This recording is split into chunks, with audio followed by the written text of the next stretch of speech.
Vale, para rematar el tema de trigonometría, ahora trigonometría simplificada y aplicada ya a la electricidad. Como hemos visto antes, en el vídeo anterior, en un triángulo, a este lado que llamábamos hipotenusa, aquí ahora vamos a colocar la z, la impedancia.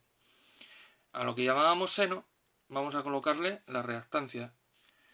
Y donde decíamos que estaba el coseno, vamos a llamarle resistencia. Bueno, como sabemos que el coseno y el seno siempre tienen que dar valores comprendidos entre 0 y 1, ¿vale? ¿Cómo los vamos a calcular? Recordad que era, para el coseno, relación entre la componente, el cateto horizontal y la hipotenusa, ¿no? Va a ser dividir R entre Z. Fijaros, coseno de phi es R entre Z. Si pasamos este Z multiplicando por aquí, podemos calcular la resistencia como Z multiplicado por el coseno de phi. En el caso del seno, es dividir la componente, el cateto vertical, que antes llamábamos C2, ahora es la reactancia X, entre la hipotenusa, que ahora es Z. Entonces, el seno de phi va a ser la reactancia entre la impedancia. Si esta impedancia que está en el denominador la pasamos al otro lado del igual, queda multiplicando. Así que podemos calcular la reactancia como la impedancia por el seno de phi. Y luego de los dos vamos a obtener la tangente.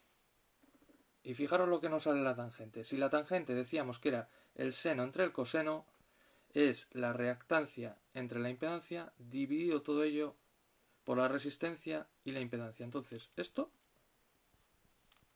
se nos simplifica con esto. Y nos queda que la tangente de phi es el resultado de dividir un cateto entre otro, es decir, x entre r. Ojito, siempre x entre r, nunca r entre x, ¿vale? Es cateto vertical entre horizontal, Bien. Y luego las funciones inversas, ya las hemos visto antes también, pero ahora las vamos a aplicar a electricidad. Si la tangente de phi es x dividido por r, entonces phi es el arco tangente de, entre paréntesis, x partido por r. Ojo, no hagamos arco tangente de x y luego lo dividamos por r, no. Primero, lo que hay dentro del paréntesis, es decir, reactancia entre resistencia, nos va a dar un número, un valor, y ese valor le aplicamos el arco tangente, en ese orden.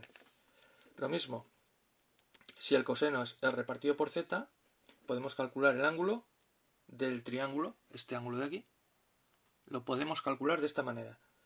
Sabiendo el coseno, deducimos el ángulo, de esta forma. Phi será el arco coseno de la resistencia dividido por la impedancia.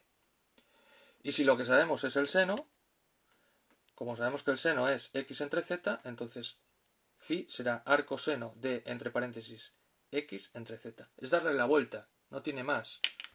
¿Vale? En las calculadoras suele haber una función shift.